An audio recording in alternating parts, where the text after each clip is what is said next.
तेरी महिमा हो।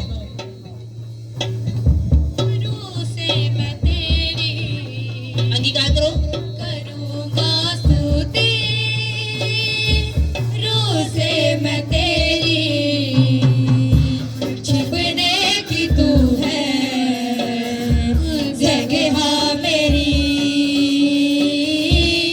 यीशु तू है शाफी शाफी शाफी, गुनाहों की माफी। बिना तेरे मैं कुछ भी नहीं। यीशु तू है शाफी शाफी शाफी, गुनाहों की माफी। बिना तेरे मैं कुछ भी नहीं। एक तेरी आवाज़ से यीशु मुर्दा लाज़े जी उठा। एक तेरी आवाज़ से यीशु मुर्दा प्रभु यीशु मसीह के सामर्थ्य नाम में, उठा। प्रभु यीशु मसीह के सामर्थ्य नाम में। आमीन। आप विश्वास करते हैं परमेश्वर आपके साथ है? आप विश्वास करते हैं परमेश्वर आपसे प्रेम करता है? उसने आपके लिए अच्छा और अच्छा सोचा है। वो सिंगल पर्सनल उसको प्रेम करने के लिए ग्रुप की जरूरत नहीं, उसे प्रेम करने के लिए आपकी जरूरत है। अगर आप परमेश्वर के प्रति समर्पित हो तो वो आपसे प्रेम करता है और वो करता रहेगा। आपकी जिंदगियों में जो भी घटेगा फिर परमेश्वर की ओर से होगा, आपको सिखाने के लिए और मजबूत करने के लिए और स्वर्ग राज्य के लिए। आमीन। कितने विश्वास करते हैं कि जो कुछ भी आपकी जिंदगी में चलेगा आपको सिखाने के लिए, आपको मजबूत करने के लिए होगा।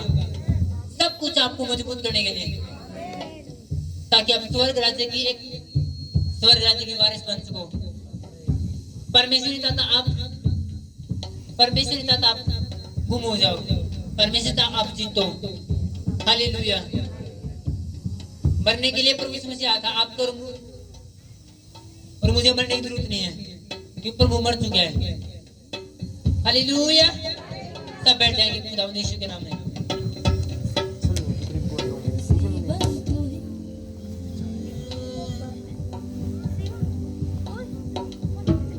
अपनी बाइबल को अपने हाथों में लेंगे।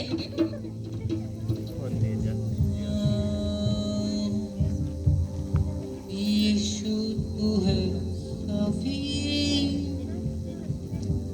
गुनाहों की माफी। हम दानियल का चैप्टर पढ़ेंगे, 9 अध्याय। कुछ भी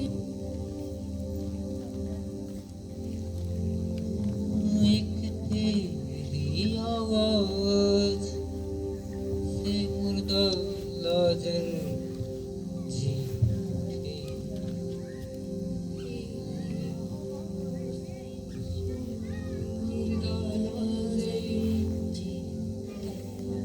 एक तेरी आवाज़ से यीशु सने में कलंगड़ा।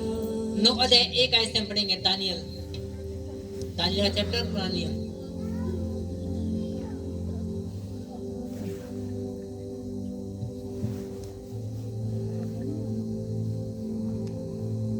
इसमें लिखा है, मादी सरियस का पुत्र दारा जो कसदियों के देश पर राजा ठहराया गया था, उसके राज्य के पहले वर्ष में मुझ दानियल ने शास्त्र के द्वारा समझ लिया कि यरूशलेम की उजड़ी हुई दशा यहोवा के उस वचन के अनुसार जो यिर्मयाह नबी के पास पहुंचा था, कुछ वर्षों के बीतने पर अर्थात 70 वर्ष के बाद पूरी हो जाएगी। तब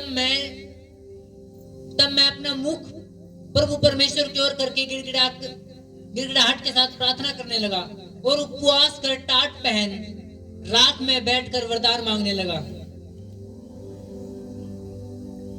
मैंने अपने परमेश्वर यहोवा से इस प्रकार प्रार्थना की और पाप का अंगीकार किया, हे प्रभु तू महान और भय योग्य परमेश्वर है, जो अपने प्रेम रखने और आज्ञा मानने वालों के साथ अपनी वाचा को पूरा करता और करुणा करता रहता है। सब पे आमीन। ये दानियल ने प्रार्थना की। दानियल जब अन्य जाति लोगों में था, निनवे बेबीलोन में जो बंदी बनाया गया था, सिर्फ वजह क्या थी? कि इजराइली लोगों ने, यहूदा के लोगों ने पाप किया तो परमेश्वर ने उनको पर विपत्ति घेरी और वो सारे पकड़ के कितने ले जाएंगे? बेबीलोन में। और बेबीलोन के अंदर जब दानियल और उसके सब साथी और पूरी प्रजा गुलाम थी,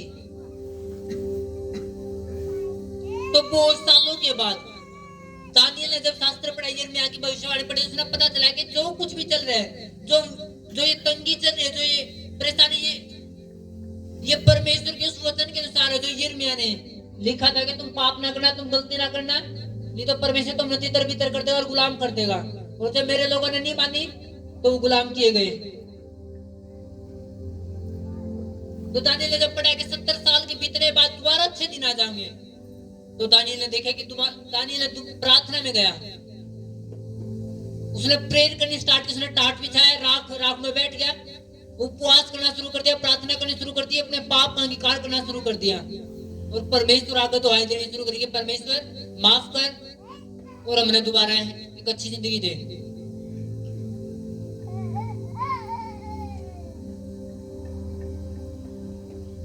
ये हम पढ़ ले रहे पुराने समय के नबियों की बात, पुराने नबियों की बात, जिन्हें जेन्युइन लोग हैं। पुराने समय में जब लोगों को कोई समस्या पड़ती तो वो ये देखे थे कि समस्या आई कहां से, विपत्ति आई कहां से। दानियल ने देखे कि समस्या चल रही, जो हम इधर भीतर है, हम जो एक देश के अंदर गुलाम है, सरकार हमारी नहीं, अपने परमेश्वर ने हम पूरी तरह मान नहीं सकते, सब कुछ कर नहीं सकते गुलाम है। तो देखिए ये किसकी वजह से है? तो वचन पढ़े यिर्मयाह को, पता चला कि तो हमारे पाप की वजह से है, जो हमारे बाप दादों ने पाप किया तो उसकी वजह से परमेश्वर हम गुलाम कर रखे हैं। और वो प्रार्थना में बैठे, उन्हें समझनी शुरू करी। उसने जब पता चला कि ये हमारी गलती वजह से, तो उसने जाके उपवास करना शुरू करा, रात बिछाई, प्रार्थना में बैठ कर परमेश्वर आगे पश्चाताप कर, अपने पापों का, अपने पुरखाओं के पापों का जो उन्होंने की थी, कि परमेश्वर दया कर। ये कौन लोग हैं? जेन्युइन असली लोग पुराने समय के। लेकिन आज सब कुछ बदल चुके हैं।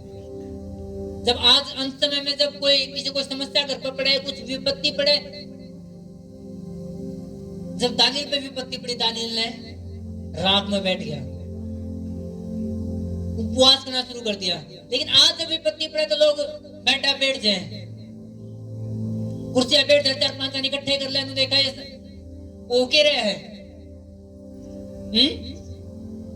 है ना। आज लोग एक दूसरे को फोन मिलाकर पूछे ओके रहे, ये समस्या चल कैसे रही है, और वो एक दूसरे से समस्या का हल ढूंढने की कोशिश करें। जबकि पुराने समय में लोग के जेन्युइन था, असली तो ना पता था कि लोगों की वजह से कुछ नहीं हो रहा, ना किसी की वजह से मेरी जिंदगी में कुछ हो सकता, ये जो कुछ हो रहा है मेरी खुद ही गलती के कारण कुछ ना कुछ हो रहा है। तब परमेश्वर ने समस्या के रखी। पहले के लोग प्रेयर में बैठा करते, आज लोग सलाह में बैठे हैं। पहले के लोग रिजेक्ट लेकर उठा करते, आज के लोग निराशा लेकर उठते हैं। वजह के लोग तो पूछेंगे जी क्या करें क्या ना करें, समस्या पड़ गई है जी क्या करें। पहले के लोग जेन्युइन थे, असली वाले, वो प्रेयर में बैठा करते और असली तरीके से परमेश्वर ढूंढा करते कि हो के रहे हैं, फास्टिंग करके नंबर होगा, दिन होगा।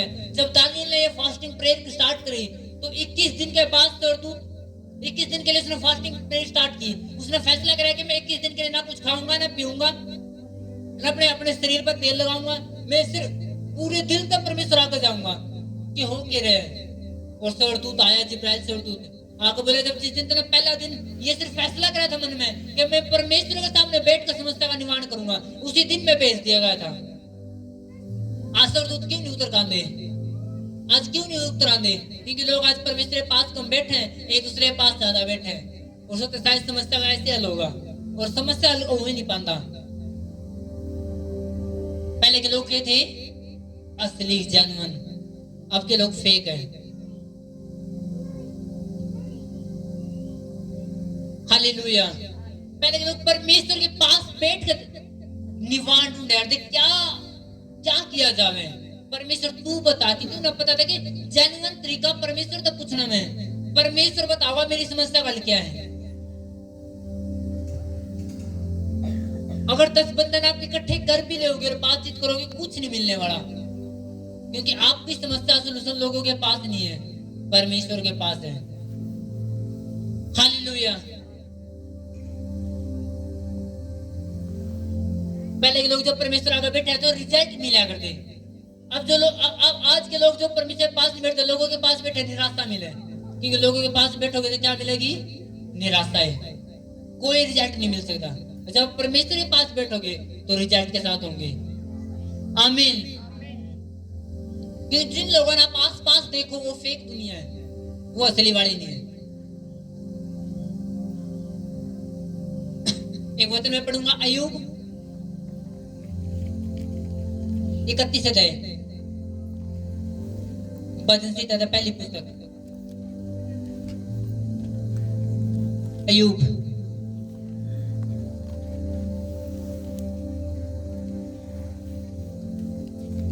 31 अध्याय,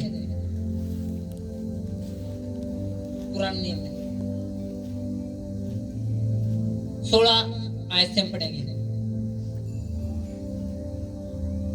चैप्टर अय्यूब का 31 अध्याय उसकी 16 आयत से, यदि मैंने कंगालों की इच्छा पूरी ना की हो, या मेरे कान विधवा की आंखों में कभी निराशा छाई हो, या मैंने अपना टुकड़ा अकेला खाया हो और उसमें से अनाथ न खाने पाए हो, परंतु मेरे लड़कपन यानी मेरे बचपन से ही मेरे साथ है, इस प्रकार पला जिस प्रकार पिता के साथ, और मैं जन्म से ही विधवा को पालता आया हूँ। यदि मैंने किसी को वस्त्रहीन मरते हुए देखा, या किसी दरिद्र को जिसके पास ओढ़ने को ना था, और अब उसको अपनी भेड़ों की ऊन के कपड़े ना दिए हों, और उसने गर्म होकर मुझे आशीर्वाद ना दिया हो, या यदि मैंने फाटक में अपने सहायक देकर अनाथों को मारने को अपना हाथ उठाया हो, या तो मेरी पांव कंधे से उखड़कर गिर पड़े और मेरी भुजा हड्डी टूट जाए। हालेलुया। इसमें दानिएल के घर जब इसके ऊपर विपत्ति पड़ी, दानिएल बोल रहे कि मैंने कभी भी ऐसा दिन नहीं आया कि मैंने कंगालों की सुधि ना ली हो, मैंने विधवाओं के घर ना पाले हो। वो बचपन तक मैं विधवाओं ने पालता आया हूं, मेरे पास इतना पैसा इतना धन रहा है, मैं बचपन तक लोगों मैं जरूरतों की जरूरत पूरी करता हूँ। जिनके पास कंबल नहीं, जिनके पास कपड़े नहीं थे, मैंने उनको जाडा में नहीं बना दिया। दानिएल ये कौन बोल रहा है? अय्यूब बोल रहे हैं। लोगों मैंने गरीब लोगों की सहायता की, मैंने जिसके पास जरूरत थी उनकी जरूरतें पूरी की। कौन कह रहे हैं? अय्यूब कह रहे हैं। लेकिन याद करो, जब अय्यूब को पर विपत्ति पड़ी, उसकी भेड़ मर गई, सारे जानवर बन के मर गए, बच्चे मर गए, अब कोई साथ में साथ देने नहीं रहा, अब कोई खाने वाला नहीं रहा, अब उसके नौकर नहीं रहे, क्योंकि जब धन था तो नौकर भी साथ होंगे। जब धन चला गया, सारे पशु चले गए, तो कौन क्या नौकरी जरूरत है? सब नौकर भी भागे होंगे, क्योंकि मजदूरी कितना मिलेगी। समझे कि नहीं समझते? उस टाइम अय्यूब अकेला हो रहा था। उस टाइम बताओ उसके साथ कौन था? सिर्फ वो 3-4 बंदे जो सिर्फ के करने थे, ताने मारने थे, बेइज्जती करने थे। जब दुख पड़ा कौन आ रहे अय्यूब के पास? सिर्फ ताने मारने वाले लोग। अय्यूब तेरा सच में पाप कराया हुआ, अय्यूब तेरा सच में गलती करी होगी। अय्यूब तू अपना धर्म में ठहरा था। परमेश्वर ऐसे नहीं किसी का बीमारी पैदा करता शरीर में। परमेश्वर ऐसे नहीं किसी की भेड़ बकरियां न मारता, उसने गरीब करता। परमेश्वर ऐसे नहीं किसी को कुछ करता। सिर्फ कौन है रे उस दौरान? ताने मारने वाले लोग। कित गए वो लोग जिन्हें अय्यूब राशन दिया करता उस टाइम में? कित गई वो विधवाएं? कित गए जिन्हें कपड़े दिया करता? कोई पाया टाइम पे? ये दुनिया क्या है? फेक गया। जब तक आपके पास कुछ है, जब तक आपके पास है, ये आपके पास है। जब क्या आपके पास सब कुछ गायब हो गया, ये आपकी जिंदगी तो है गायब है। समझे कि नहीं समझते? कित गए वो लोग जिन्हें खिलाया करते एक भी आलू कहने के नहीं भाई साहब ये ठीक है, हम बचपन तो हमने ये खिलाता है, इतना धर्मी व्यक्ति तो कोई देखा ही नहीं हमने, कोई नहीं पाया टीम पे। लोगों पे फेथ मत करो। आप लोगों के पास सोल्यूशन ढूंढोगे तो आप फेल हो जाओगे। परमेश्वर को अप्लाई करो, लेकिन साथी किसने मानो? परमेश्वर ने। इसका मतलब ये है कि अय्यूब अब दोबारा उसकी भेड़ बकरी आ जाए तो अय्यूब ने दोबारा देना नहीं उन लोगों से जो आए नहीं थे। धर्मी अपना काम धर्मी का करता रहेगा, धर्मी धर्मी वाला काम करता रहेगा। हालेलुया। अपने हाथ उठाओ एक बार यहाँ पर। धन्यवाद परमेश्वर तेरी महिमा के लिए, तो हमारे साथ है, तेरी योजना हमारे साथ है, तेरी प्लानिंग हमारे साथ है। खुदावंद प्रभु यीशु मसीह के सामर्थ्य नाम में आमीन। धर्मी अपना काम है, धर्मी वाला करता रहेगा। आपको क्या लगा? अब अयूब ने सहना होना चाहिए कि अच्छा जब मेरा पर दुख था तो हम एक नहीं आए, जब तारों पर दुख था मैं तारे साथ था। क्या अयूब ने सहना होना चाहिए या फिर उसने अपना काम करना चाहिए धर्मी वाला और विश्वास परमेश्वर पे? धर्मी अपना काम धर्मी का करता रहो, कोई साथ दो ना दो, क्योंकि ये दुनिया फेक है। दानियल कित गया प्रेयर में जब उसने समस्या पड़ी, जब उसके खिलाफ साजिश रची जाल रही कि दानियल ने अगर प्रार्थना करी तो सिरा की गुफा में गिरा जाओगा। दानियल 5-10 बंदे इकट्ठे करने गया, आओ भाई साहब देखो मैंने राजा की अच्छी खातिरदारी करी है और मैं प्रार्थना तो करूंगा। नो, उसने बैठा मैंने प्रेयर करते रहना है, मैंने परमेश्वर आगे बैठे रहना है। जवाब देने वाला मेरा परमेश्वर खुद होगा। आमीन। जवाब देने वाला वो खुद होगा। आज घर में कुछ भी थोड़ा सा हादसा हो जो 4 बंदे ने बैठ कहा जी के करा जावे और 4 घंटे प्रेयर नहीं करेंगे, 4 बंदे ने प्रेयर में नहीं बिठाओगे, सारा परिवार में नहीं प्रेयर में नहीं बैठेगा, फोन पर बैठेगा। वो फोन मिला रहा ताऊ दो, वो ताता दो, ये हो गया वो हो गया।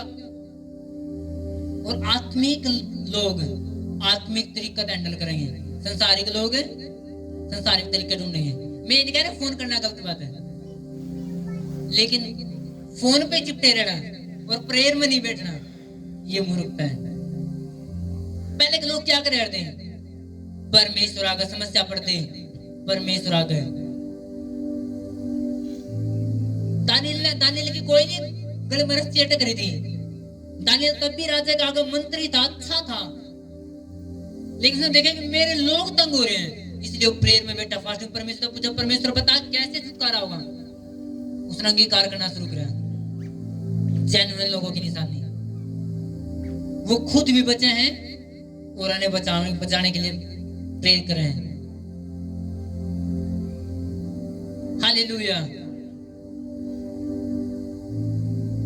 जब आप लोगों पे आस रखोगे आपने निराशा मिलेगी, बार बार मिलेगी, 1000 बार मिलेगी, लेकिन आपका फेथ परमेश्वर पे है। लोगों के साथ सिर्फ इतना रिश्ता जितना परमेश्वर ने कहा। बस यीशु मसीह गए, कोई यार की बेटी तो मर चुकी थी, जिंदा करनी थी, पढ़ा के नहीं पढ़ा वचन में, यार की बेटी जिंदा करनी थी तो गए तो लोग रो रहे मर गई।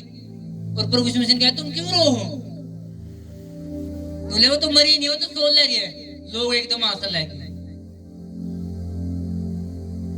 एकदम आंसू लगे।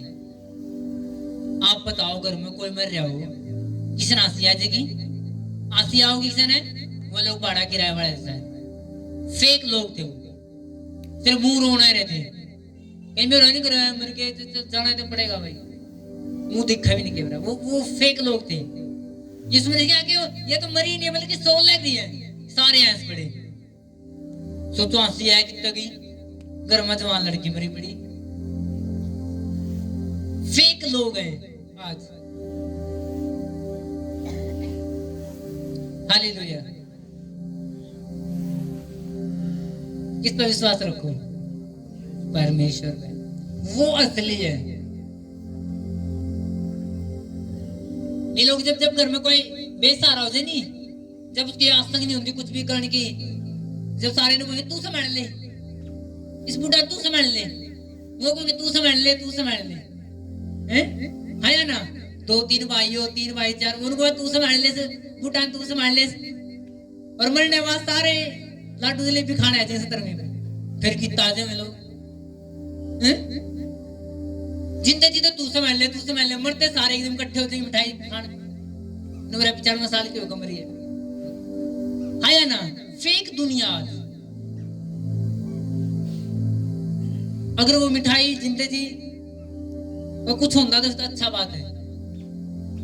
मत सोचो मरने के बाद तो दुश्मन भी संस्कार करवा दे है ना। मरने के बाद तो दुश्मन भी एक गौशाले का चला जावे है।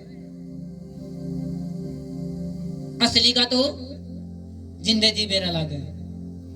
नहीं मरने के बाद तो कोई भी देसी के मुंह में गालते हैं ना, वो खांदा बंदा मुंह पकड़ा रहता है।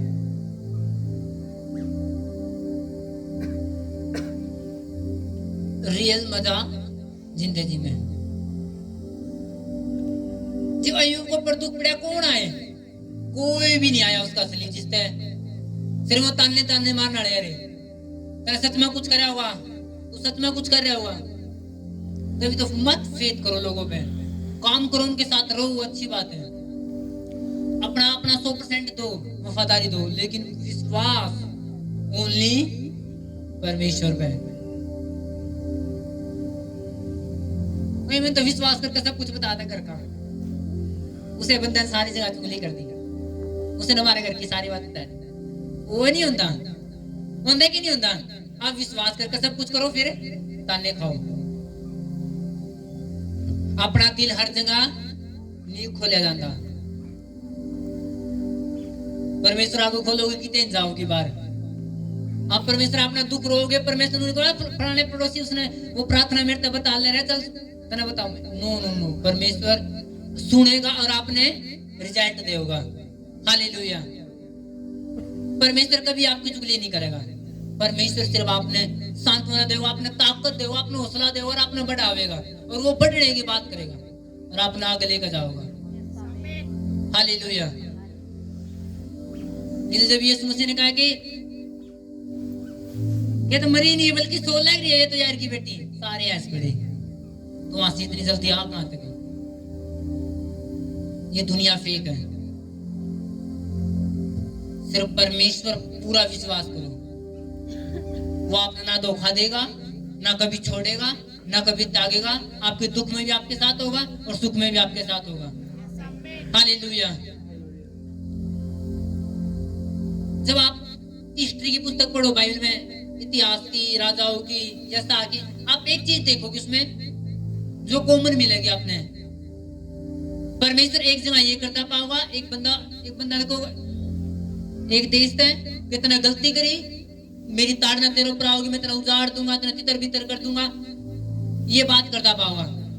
फिर परमेश्वर ये करता पाओगा, वो कितना पश्चाताप करा, मैं इतना बढ़ाऊंगा, तो दूध दही के ऐसे देश में लेकर जाऊंगा, तेरे बच्चे फलवंत होंगे, तू फलवंत होगा। परमेश्वर तो दोनों तरीके बात करता पाऊंगा कि तू मेरे साथ है, मेरी आज्ञा न मानेगा, तेरे दुश्मन तेरे आगे चलेंगे, तू हमेशा बढ़ता जाओगा। और यही तरीका पूरी बाइबल का। आप गलती करोगे, परमेश्वर ताड़ना आओगी, आप परमेश्वर की आज्ञा को ऊपर चलोगे, उसका फेवर आओगा। दो चीजें। आप एक छोटी चुगली करोगे, उसका भी रिजल्ट आपके पास होगा, तो आपको समझ में ना ये आज टूट गया मेरी जिंदगी में, उसका भी एक रिजल्ट आपके पास होगा। दानियल ने जब देखा कि हमारे लोग क्यों गुलाम हैं, उसने यिर्मयाह की पुस्तक पढ़ी, उसने देखा चौक ये तो हमारी गलती हो जाता है, ये राजा पहलवान था इसलिए नहीं इसने गुलाम बना लिए, कि राजा पास आए तो कुछ ऐसा हो गया इसलिए नो। उसने देखा कि ये हमारी लोगों की गलती की, उसका राजा तो परमेश्वर हम लोग सौंप दिए गए। तो उसने पश्चाताप करा, रात में बैठा, प्रार्थना करी और जीता। और ये जेन्युइन तरीका है। समस्या पड़ते कहां जाओ? परमेश्वर पास, प्रेयर में। घर में कुछ भी कटो, प्रेयर में जाओ, परमेश्वर आगे पश्चाताप करो। हर जगह ये देखने की कोशिश करो, अगर आपने ज्यादा आगे बढ़ना है तो हर दम ये देखने की कोशिश करो कहीं मेरी गलती तो नहीं।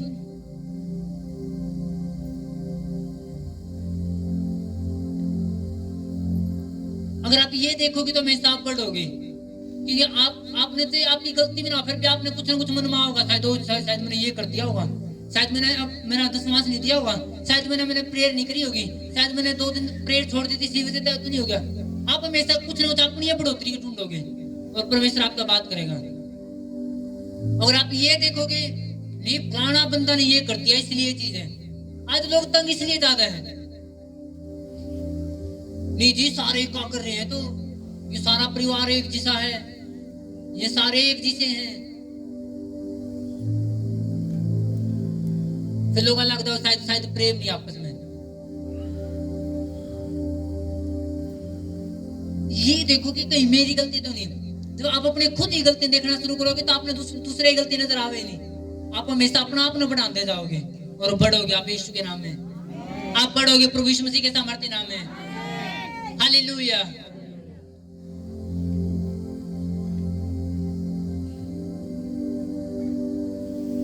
रेत के ऊपर घर बनाने का मतलब क्या है? परमेश्वर भरोसा ना रखना, मनुष्य भरोसा रखना। यहोवा की शरण लेनी मनुष्य भरोसा रखने से उत्तम है। यहोवा की शरण लेनी बड़े प्रधानों पर भी, बड़ी पावर वाले लोगों पर भी भरोसा रखने से उत्तम है। तो किसकी शरण ले हमेशा? यहोवा की। लोगों के साथ व्यवहार करो, भलाई करो, खिलाओ पिलाओ, सब कुछ करो, लेकिन कुल मिलाकर भरोसा परमेश्वर पर।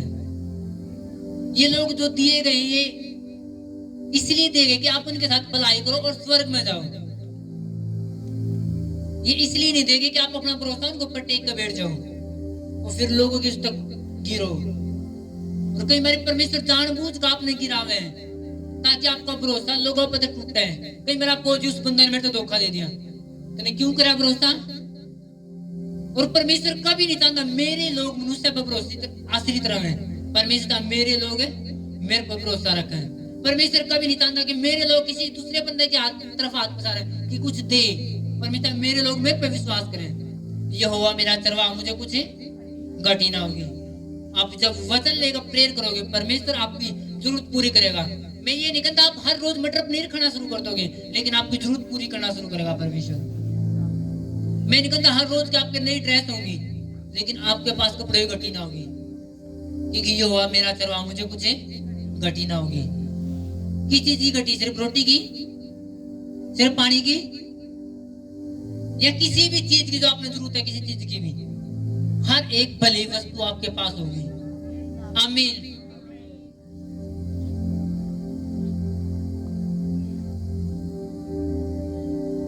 हालेलुया।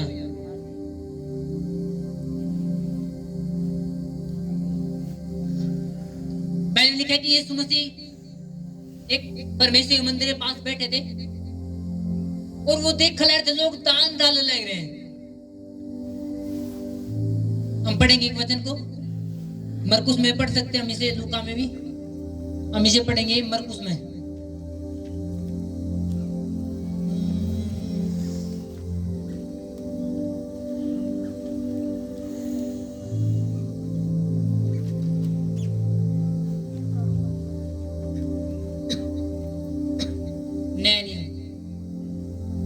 मरकुस 12 दे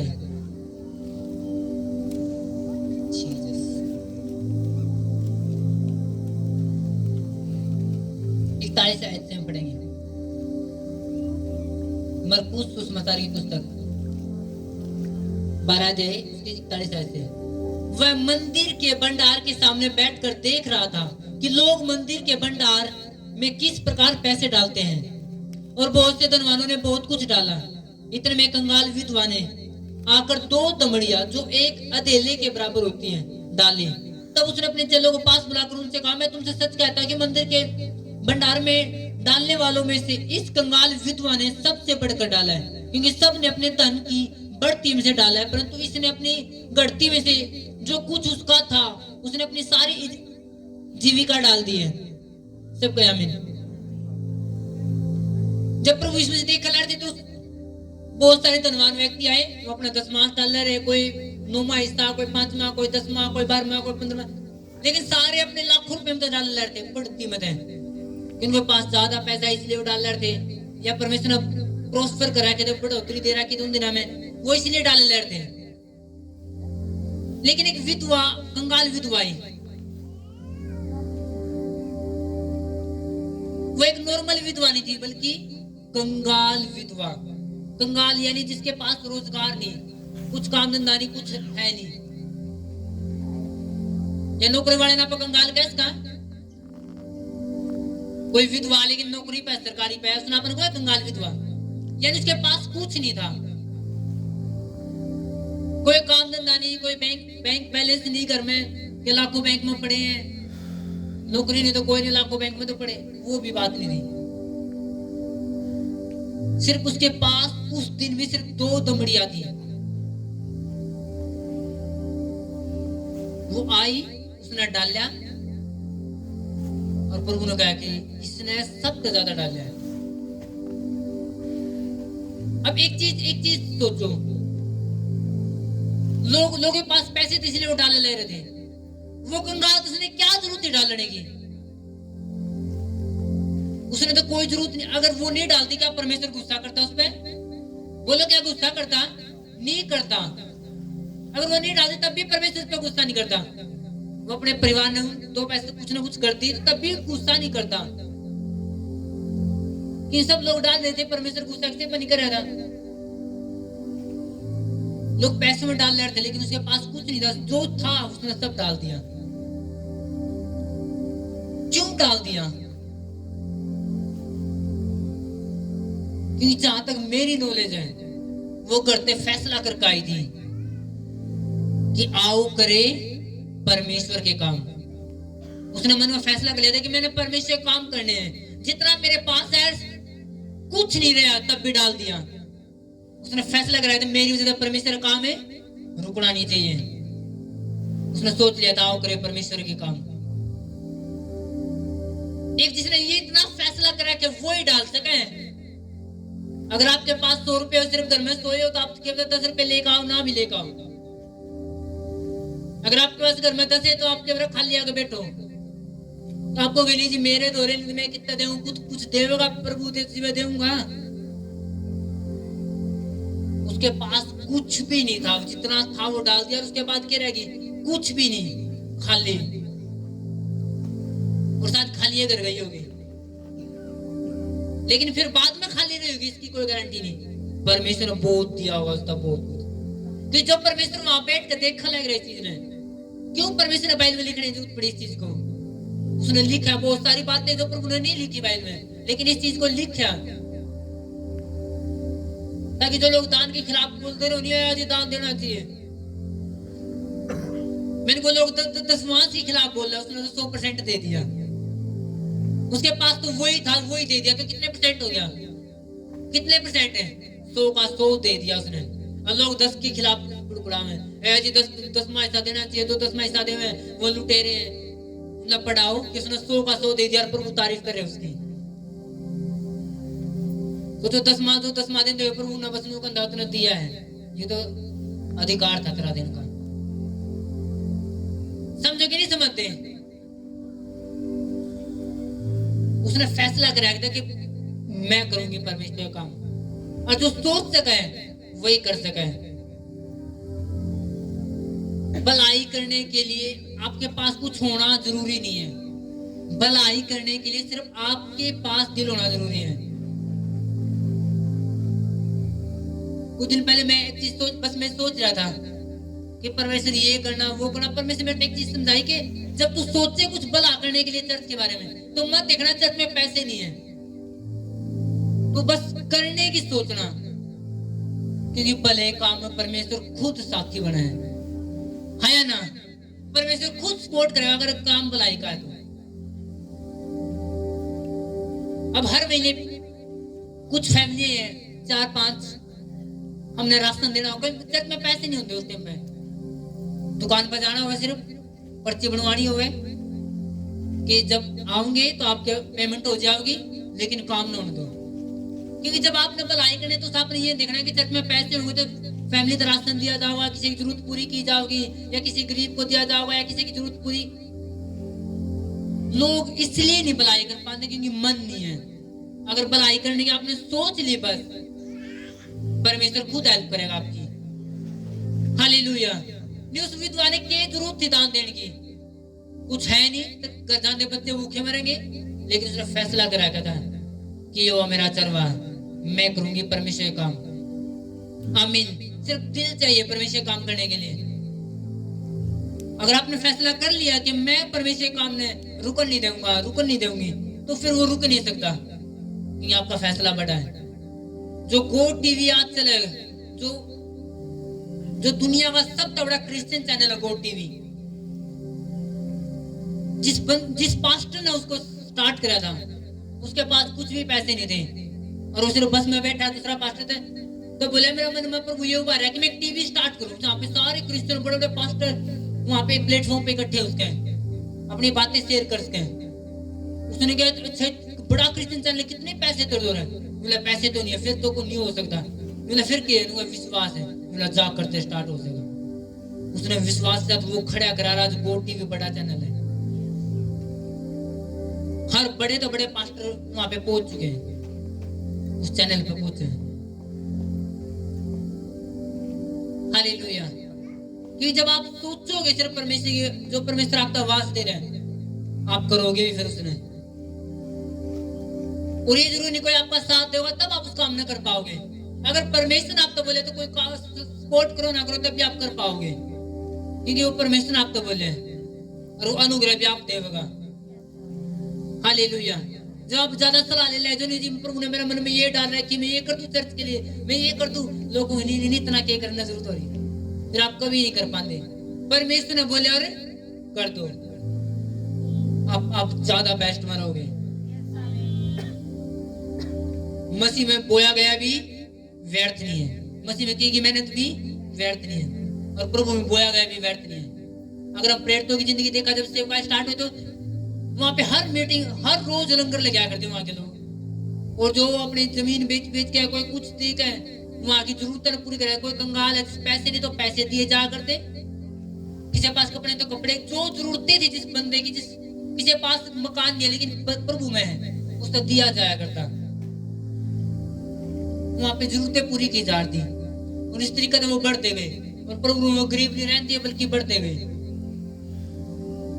उस कंगाल विधवा ने क्या जरूरत थी देने की? उसने पता था कि आओ करे परमेश्वर का काम, उसने फैसला कर लिया था कि मैं करूंगा परमेश्वर का, मैं करूंगी। आज भी सिर्फ एक दिल की जरूरत है। कई लोगों ने जी मैं तो गरीब मिलता नहीं, कई बार मैं ये सोचा हूं, कई बार हम टीवी, कई बार देखते हो टीवी में तो ऐसे गरीब से लोग दिखे जाते हैं, मुकाबला तो दिखते नहीं ऐसे कोई। कई बार लोग जब कुछ ऐसे फेसबुक बहुत सारे वीडियो आए हुए हैं गरीब बनने वो दिन दे रहे हैं, दिखते नहीं। जब आप नजर तक देखोगे उस नजर तक तो दिखेंगे।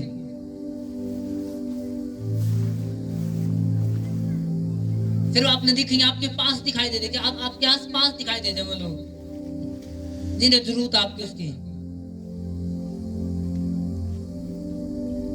और जब आप स्वर्ग में जाओगे तो ये नहीं पूछा जाता, स्वर्गदूत जानते ये नहीं पूछा बताओ भाई साहब कितनी प्रार्थना करके आए हैं, कितने रोजे रखा तू जी, अब कम 4 रखा था, कोई स्वर्गदूत जानते नहीं पूछता। पर उन्होंने कहा कि मैं बेटो तो कहूंगा मैं नंगा था तुमने मुझे कपड़े पहनाए, मैं भूखा तुमने खिलाया। सिर्फ ये बातें जीत होंगी आपकी भलाई अपने प्रभु के साथ, उसके लोगों के साथ कैसा विश्वास रखे। हालेलुया। मैं बीमार था तुम मुझसे मिलने आए, प्रभु का जब मैं नंगा था तुमने मुझे कपड़े पहनाए, मैं बंदी करा मैं तूने मेरी सुधि ली। इसका मतलब जो लोग बंदी हैं, जो प्रभु जो गुलामी में पड़े उनकी सुधि लेनी, ऐसी चीजें के साथ आपका न्याय होगा, और ये जरूरत आपने है। हालेलुया। और भलाई करने के लिए लाखों रुपए होने की जरूरत नहीं होती, भलाई करने के लिए दिल की जरूरत है। परमेश्वर ने धनवानों की तारीफ नहीं करी, किसकी करी? उसकी जिसने अपना सब कुछ दे दिया। आज ही परमेश्वर उसने देखा जिन्हें अपना सब कुछ दे दिया, जो परवाह नहीं करते किसी की लोग के कहेंगे, जिन्हें सब कुछ प्रभु दे दिया। मेरे बंदा का थप्पड़ मारो आप तो उल्टा थप्पड़ नहीं मारेगा, मेरा बंदा आप गाड़ दे दो आपने उल्टा गाड़े नहीं देगा, क्योंकि वो मर चुके हैं। और प्रभु को मेरे ऐसे लोग पसंद है जो अपना आप में मर चुके हैं और मरना यीशु मसीह के नाम में। हालेलुया।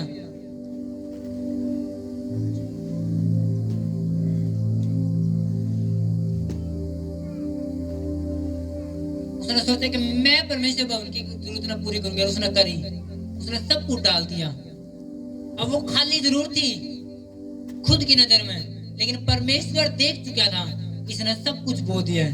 और जिस यीशु ने देख लिया सब कुछ बो चुका, क्या वो कुछ करेगा नहीं? अब क्या अपने लोगों की स्तुति नहीं लेगा? वो उस विधवा की पीछे तो पता नहीं क्या परमेश्वर ने कराया होगा, कुछ बातें परमेश्वर ने छोड़ दी।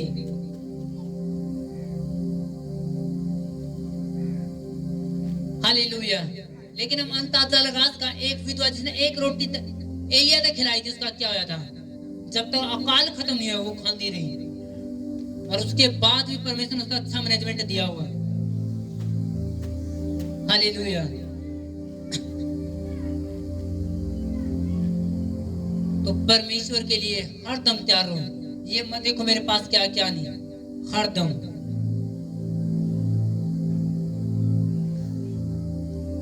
और आपको तो हर संडे अब हर मीटिंग लंगर लगा है और लगता रहोगा आपके लिए, लेकिन वो पूरा करना, उसको बनाए रखना किसके हाथ में?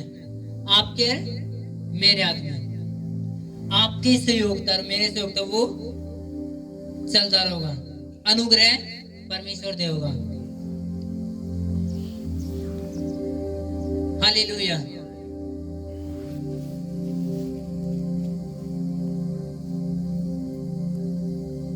खुदावंद आपको आशीष दे यीशु मसीह के नाम में, आमीन।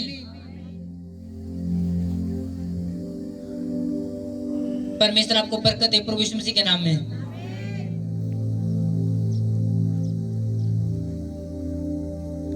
हालेलुया। अपने हाथ उठाओ एक बार। सामर्थी परमेश्वर, तेरा धन्यवाद तेरी योजनाओं के लिए, तेरी बातों के लिए, तेरे कामों के लिए।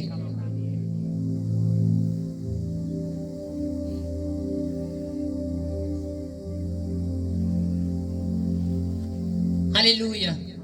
प्रभु आपको आशीष दे यीशु मसीह के नाम में, और वो आपको बढ़ाए खुदावंद यीशु के नाम में, वो आपको ताकत दे यीशु के नाम में। हालेलुया। पहले एक वीडियो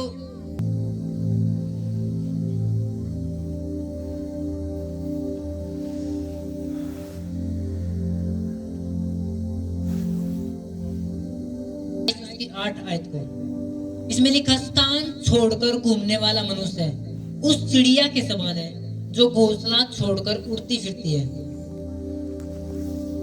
स्थान छोड़कर घूमने वाला मनुष्य उस चिड़िया के समान है जो घोंसला छोड़कर उड़ती फिरती है। और वचन में लिखा है, बाड़ा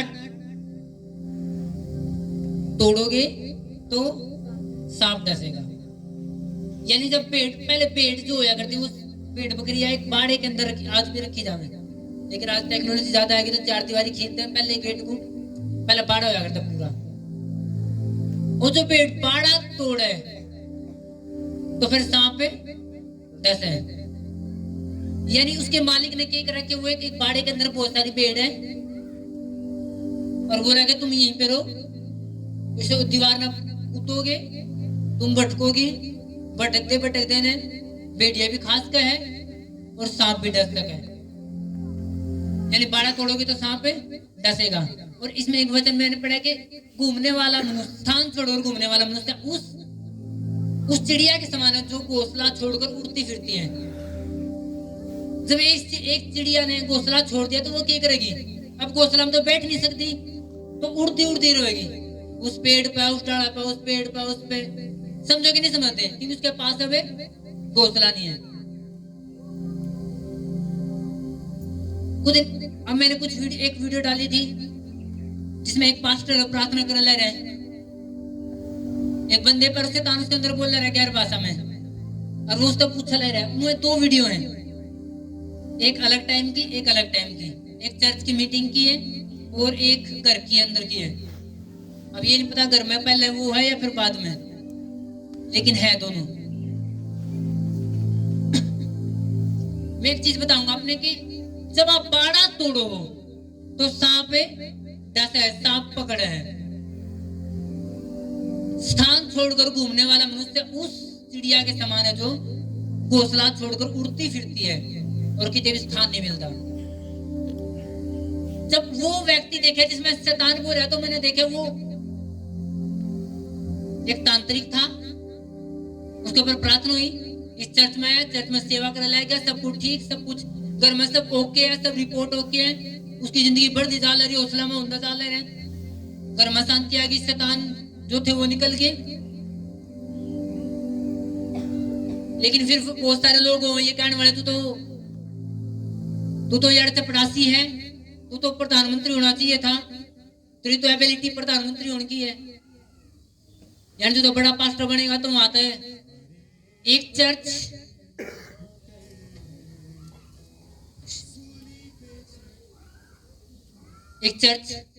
तो भाग गया, दूसरी दौरा गया, दूसरी में तो भाग गया, तीसरी दौरा है अपोस्टल यूनिवर्सिटी में, पास्टर विजेंद्र की यूनिवर्सिटी में, फिर एक पास्टर जी में उनके पास, यहाँ नजदीक तो सब छड़ दिए।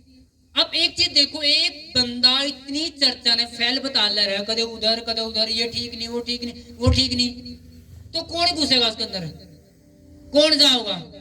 फिर शैतान घुसेगा, फिर शैतान बात करेगा। और ये बात नहीं कि शैतान अन्य भाषा नहीं बोल सकता, स्वर्गदूत है, वो बोल सके, लेकिन ये नहीं कह सकते कि अन्य भाषा शैतान का गिफ्ट है। अगर शैतान का गिफ्ट अन्य भाषा, शैतान अन्य भाषा बुलवावे, तो जो अन्य जाति लोग हैं तो उन सबसे ज्यादा उनके पास गिफ्ट होने चाहिए अन्य भाषा के। ओनली मसीह लोगों के पास अन्य भाषा गिफ्ट क्यों है? अगर शैतान का गिफ्ट है, शैतान अपने लोगों को देगा और चर्च में फ्री में देगा सबने, तो एक बंदा इतनी प्रेयर करके मांगने की जरूरत पड़ रही है अन्य भाषा। अगर शैतान कुछ पास्टर कह रहे हैं, उन्हें अलग टीचिंग लेकर आ रहे, वो उन्हें बुरा भला नहीं कहता, लेकिन अगर शैतान की भाषा है तो आपने प्रेयर करने की जरूरत ही नहीं। हर एक बंदे पास घर भाषा होनी चाहिए, होनी चाहिए कि नहीं होनी चाहिए? शैतान तो फटाक दे देगा, ये तू लग पहने, तू मांग एक बारी, मैं तो बांटते देखूं, तरंदरा होकर बोल दूंगा मैं। तू भाई तो एक बार प्रार्थना कर, मैं तो बांटते देखूं, मैं तरंदरा होकर बोल दूं। तो लोगों ने इतनी प्रेयर करके उपवास करके मांगने की जरूरत पड़ रही है अन्य भाषा। अगर शैतान ने अन्य भाषा देवा है तो फिर तो उसके जितने लोग सारे न जाते अन्य भाषा होनी चाहिए। जब शैतान का गिफ्ट है तो सब ज्यादा किसके पास होनी चाहिए? मसीह लोगों के पास या गैर मसीह लोगों के पास? अन्य जातियों के पास होनी चाहिए। फिर है नहीं एक के पास भी, क्योंकि ये गिफ्ट किसका है? परमेश्वर का। जो कुरिन्थियों की पुस्तक में पढ़ा तो उसमें लिख रहा है कि जो तू भविष्यवाणी भी कर लेकिन अन्य भाषा बोल। जो अन्य भाषा बोले वो अपनी उन्नति कराए, लेकिन जो भविष्यवाणी करे वो कलीसिया उन्नति कराए। और अन्य भाषा अनुभव से कोई समझ नहीं सकता, वो सिर्फ आत्मा तो बात करे, परमेश्वर है। और जिसका परमेश्वर प्रकाशन दे वो इस बात में समझ नहीं पाएगा क्या नहीं। हालेलुया। अगर अन्य भाषा शैतान की ओर है तो मेरा मेंटर सबसे ज्यादा अन्य भाषा मैंने बोलता देखा। अब लोग उसकी चर्च पता नहीं क्या उथल जानी चाहिए थी, और तो गैर भाषा बोलना था। अगर वो शैतान उनकी जुबान ने इस्तेमाल गैर भाषा शैतान बुलवावे, तो जब जुबान इस्तेमाल कर सकते तो मुंह भी, हाथ भी इस्तेमाल कर सकते, दिमाग भी इस्तेमाल कर सकते, फिर क्यों इतनी बड़ी दुनिया में पावर में चर्चे डाल रही है? जिसने 10 रिकॉर्डेड मुर्दे जिंदा कर दिए, जो अमेरिका का एक प्लम्बर जो परमेश्वर के पास है, जिसने रिकॉर्ड डॉक्यूमेंट के अनुसार वो मर चुके थे, उसने जिंदा कर दिए। उसकी एक बात हो यार थी कि मैं जब बिस्तर पर तो उठूं मेरी गैर भाषा स्टार्ट हो गए, और जब मैं बिस्तर पर वापस चला जाऊं सामने, जब मेरी गैर भाषा बंद हो गए। जब एक बार उसकी पत्नी मर गई, वो सुसमाचार करने जा रही थी, तो वो घर पे लेकर आई गई, तो वो भी सुसमाचार करने जा रहा था। तो आया, उसने देखे कि मेरी पत्नी मर चुकी, तो उसने कुआड़ बंद करे और बोले, शैतान मौत की आत्मा निकल जा। मौत की आत्मा गई और एकदम जाग गई। अगर गैर भाषा इतनी है, शैतानी है, तो मुर्दे जिंदा होने की तो दूर की बात है या ना? बच्चों ऐसी गलत शिक्षा होता है। मेरे साथ उस पास्टर के पास खुद गैर भाषा को नहीं होगी, इसलिए दूसरा ने कह रहा है। लेकिन मैं सब तो बुरी बात उस पास्टर की एक लगी, बस मैं उसने कुछ नहीं करना था, वो अच्छा है। उसने एक पास्टर का नाम लेकर ये कहा, उस पास्टर में कौन है? भाई साहब तू अच्छा है, तू गैर भाषा मत बोल, परमेश्वर तना गवाही नहीं कर रहा, या शैतान तना गवाही नहीं कर रहा, हम नहीं कहते तू, लेकिन तू दूसरे पास्टर नहीं, ये नहीं कह सकता तू नाम लेगा तू उस पास्टर में शैतान है, फिर परमेश्वर लेखा लेगा, कार्रवाई भी उसका ऐसे पास्टरों में। जिस पास्टर बारे में रखे कि उस पास्टर में कौन है, उस पास्टर में मैं हूं, और मैंने एक चीज उसमें लगी कि तो वो जबरदस्ती बुलवा ले रहे शैतान पे कि बोल जो जिस पर 120 पे जो भाषा उतरी थी ना, भाषा वो कौन सी थी, और वो शैतान उसके अंदर तो बोल रहा है का भाषा, नहीं वो संसारिक भाषा थी, बोल संसारिक, जो वो शैतान बोल रहा है कि दूसरी भाषा, तो क्यों जबरदस्ती संसारिक भाषा को बोल रहे हैं, थोड़ा मौका दे, फिर शैतान आप पे बोलते हैं कौन सी भाषा थी।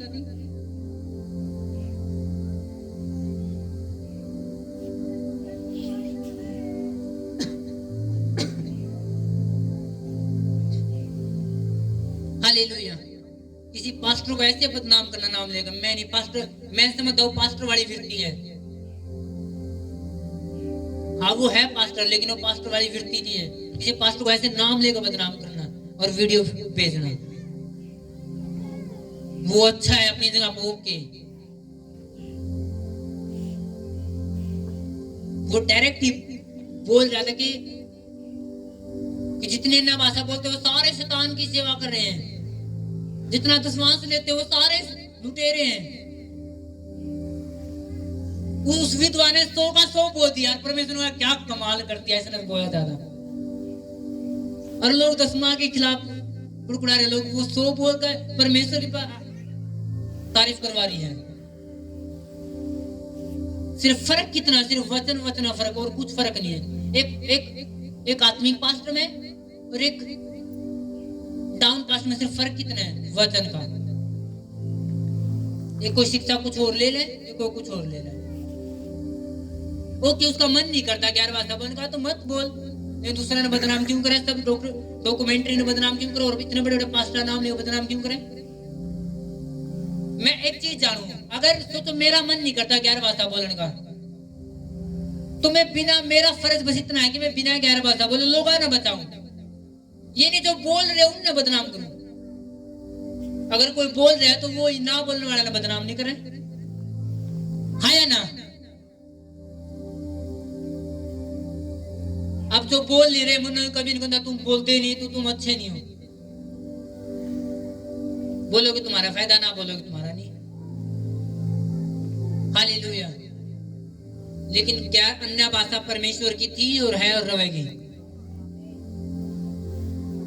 उन्हें पता नहीं शैतान झूठ का पिता वो।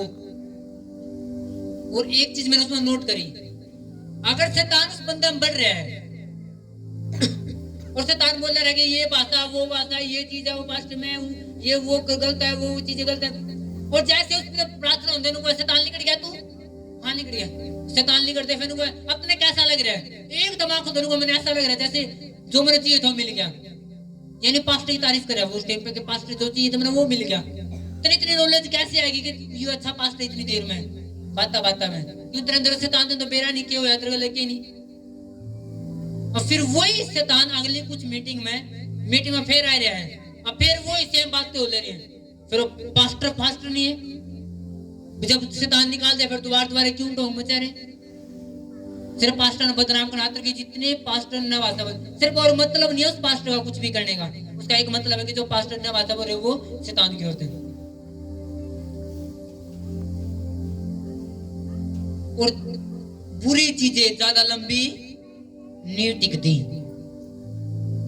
कुछ टाइम बाद बेरा लागो, ये हो गया भाई साहब, वो हो गया, गए बेरा निकल गए। बुरी चीजें जब परमेश्वर राज्य के खिलाफत में कोई खड़ा हुआ नहीं तो परमेश्वर फिर उसने लंबा टिकन नहीं देता। हालेलुया। हम नहीं प्रोफेसी करते वो ये हो जाए वो जो नहीं, हम तो प्रेयर कर रहे हैं, परमेश्वर समझ दे उसकी अच्छा ओके, उसकी कॉलिंग है कि वो नहीं बोलना चाहता, उसकी मर्जी है, लेकिन किसी पास्टर बदनाम ना करो। हालेलुया।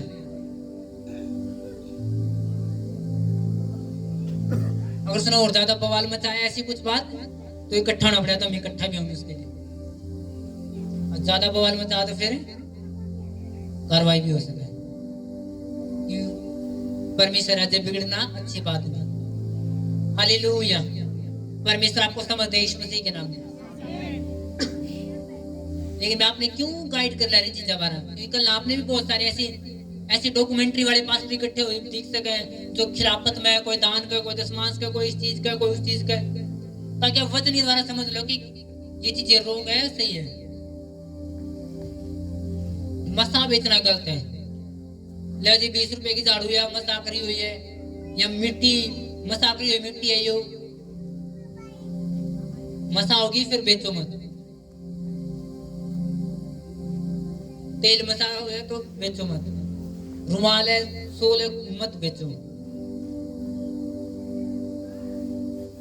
इसलिए चर्च में कुछ नहीं बिकता। फोटो फ्रेम हो गए, सामान है वो आपकी इच्छा हो ले लो, चला लो। लेकिन वो कभी ये नहीं कहते मसा हो ले लो, ग्राहक नहीं हो जाओ। अगर रुमाल दिए जाओ, मसा होगा तो फ्री मत दिए जाओ, अनंटिमल दिया जाओ तो फ्री मत दिया जाओ।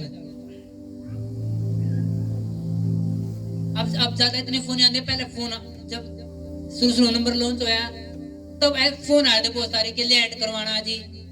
अब इस चर्च के पास ये कुछ पैसे लगेंगे कि बता दियो, तो बताते ही नहीं जी, ये वो चर्च नहीं है जो पैसे लगे। आए बहुत सारे फोन ऐसे, ना कभी लगते ना कभी लगेंगे। आमीन। अगर एक सच्ची कलीसिया तो अपना आप देख ले कि चर्च में जरूरत क्या है, और वो पूरा है दिखा हुआ। अब मेरे मेंटर है चर्च में पैसे ले में बोले था वो दशमांश वो, लेकिन अलग दिख रहा है, प्रेयर माउंटर में रहे अलग दिख रहा है, पैसा लग रहा है, बड़ी बिल्डिंग तैयार हो अलग दिख रहा है, राशन डाल रहा है अलग दिख रहा है, साथी हो रही बहुत अलग दिख रहा है, लोग तो पता नहीं क्या क्या दिया जा रहा अलग दिख रहा है।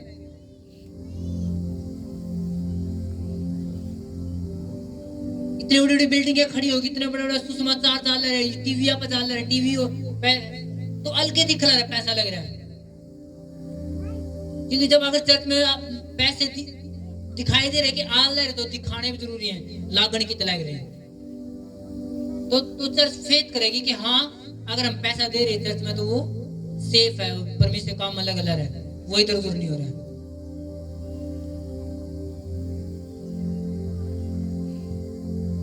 और हम जाना इस चर्च का पैसा एक रुपए इधर उधर नहीं होता, सबका सब सेफ है, और सबका सब ये लगा रहा है, वो लगा रहा है, वो लगा रहा है, सब कुछ डॉक्यूमेंट पूरी स्लिप सब चीजें ओके है। क्या कोई बाद में ये नहीं कहता कि पैसा गया कहाँ पे।